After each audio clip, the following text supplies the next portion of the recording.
الإسلام ديني. دستار نبوت سے سرفراز ہو کر حضرت ابراہیم خلیل اللہ علیہ السلام کئی دن بعد گھر تشریف لائے تھے. دیکھا کہ سامنے والد سنگ تراشی میں مصروف ہیں. والد نے غضبناک ہو کر بیٹے کو گھورتے ہوئے سوال کیا کہ کہاں سے آ رہے ہو؟ حضرت ابراہیم علیہ السلام نے والد کا سوال نظر انداز کر کے جھک کر ایک تراشیدہ چھوٹا سا بت اٹھایا. ادب و احترام اور نہایتی محبت سے والد سے مخاطب ہوئے. ابا جان، آپ ایسی چیزوں کو کیوں پوچھتے ہیں جو نہ سنیں اور نہ دیکھیں اور نہ آپ کے کچھ کام آ سکیں؟ ابا جان، مجھے ایسا علم ملا ہے جو آپ کو نہیں ملا، تو میرے ساتھ ہو جائیں، میں آپ کو سیدھی راہ چلا دوں گا. اب شیطان کی پوجا نہ کیجیے، بے شک شیطان اللہ کا نافرمان ہے. ابا جان، مجھے ڈر لگتا ہے کہ آپ کو اللہ کا عذاب نہ پکڑ لے اور آپ شیطان کے ساتھی ہو جائیں. اس نے کہا کہ اے ابراہیم، کیا تو میرے معبودوں کے خلاف ہے؟ اگر تو باز نہ آئے گا تو میں تجھے سنگسار کر دوں گا. جا، ہمیشہ کے لیے میری نظروں سے دور ہو جا. ابراہیم علیہ السلام نے سلام کیا اور کہا، میں آپ کے لیے اپنے پروردگار سے بخشش مانگوں گا، بے شک وہ مجھ پر بڑا مہربان ہے. ابھی اس واقعے کو کچھ دن ہی گزرے تھے کہ عید کا تہوار آ گیا. قوم کے لوگوں نے حضرت ابراہیم علیہ السلام کو بھی شہر سے باہر میلے میں چلنے کی دعوت دی، لیکن انہوں نے طبیعت کی خرابی کا کہہ کر جانے سے معذرت کر لی. در حقیقت وہ ایسے ہی کسی موقع کی تلاش میں تھے. چنانچہ جب پوری قوم میلے میں شرکت کرنے کے لیے چلی گئی تو حضرت ابراہیم علیہ السلام ایک کلہاڑا لے کر بت خانے میں داخل ہوئے. ان بتوں میں سے اکثر ان کے باپ آزر کے ہاتھوں سے تراشے ہوئے تھے. حضرت ابراہیم علیہ السلام نے تمام بتوں کو توڑ ڈالا اور آخر میں کلہاڑے کو بڑے بت کے کاندھے پر لٹکا کر اپنے گھر آ گئے. شام کو جب قوم میلے سے واپس آئی تو بت قدے میں تباہی کا منظر ان کا منتظر تھا. قرآن کریم میں ان کے رد عمل کو کچھ اس طرح سے فرمایا گیا. کہنے لگے، ہمارے معبودوں کے ساتھ یہ سلوک کس نے کیا؟ بے شک وہ تو ظالموں میں سے ہے. لوگوں نے کہا کہ ہم نے ایک نوجوان کو ان کا ذکر کرتے ہوئے سنا ہے، اس کا نام ابراہیم ہے.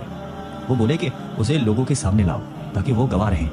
جب ابراہیم علیہ السلام آئے تو انہوں نے کہا کہ کیا ہمارے معبودوں کے ساتھ یہ کام تم نے کیا ہے؟ حضرت ابراہیم نے کہا کہ یہ کام اس بڑے بت نے کیا ہوگا، اگر یہ بولتے ہیں تو ان سے پوچھ لو. وہ سر نیچا کر کے بولے کہ تم جانتے ہو کہ یہ بول نہیں سکتے. بتوں کو توڑنے کا عمل نمرود سمیت پوری قوم کے لیے ناقابل معافی جرم تھا. لہذا فیصلہ کیا گیا کہ حضرت ابراہیم علیہ السلام کو آگ میں ڈال دیا جائے تاکہ آئندہ کسی کو بتوں کی بے حرمتی کی ہمت نہ ہو. چنانچہ پوری قوم لکڑیاں جمع کرنے کے عمل میں مصروف ہو گئی.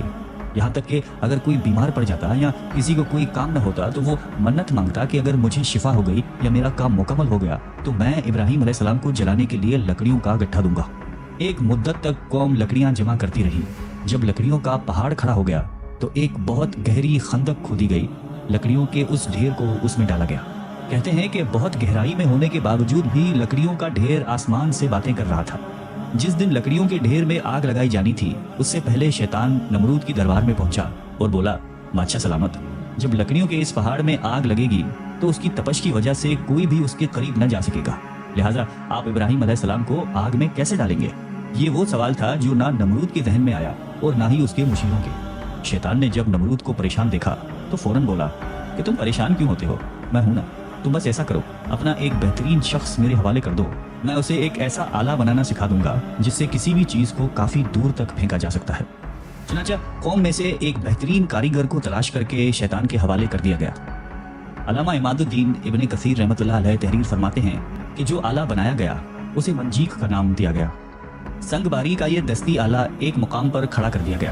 منجیق بنانے والے شخص کا نام ہیزن تھا. وہ دنیا کا پہلا انسان تھا جس نے منجیق بنائی، جس کی پاداش میں اللہ تعالیٰ نے اسے زمین میں دھسا دیا اور وہ قیامت تک زمین ہی میں دھسا رہے گا.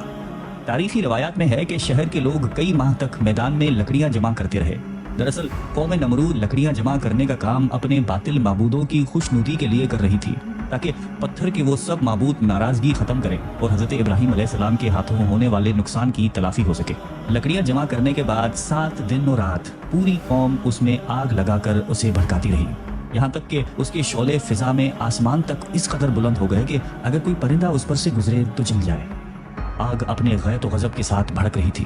اللہ کے خلیل کو موٹی رسیوں میں جکڑ کر منجیق کے پلڑے پر بٹھا دیا گیا. ابلیس کے مکروہ چہرے پر شیطانی مسکراہٹ تھی. وہ بھیس بدل کر اس پورے عمل کی نگرانی کر رہا تھا. جس وقت پیغمبر خدا منجیق کے ذریعے آگ کے اس خوفناک سمندر میں ڈالے جانے والے تھے، اس وقت ملائک سمیت زمین و آسمان کی سب مخلوقات چیخ اٹھیں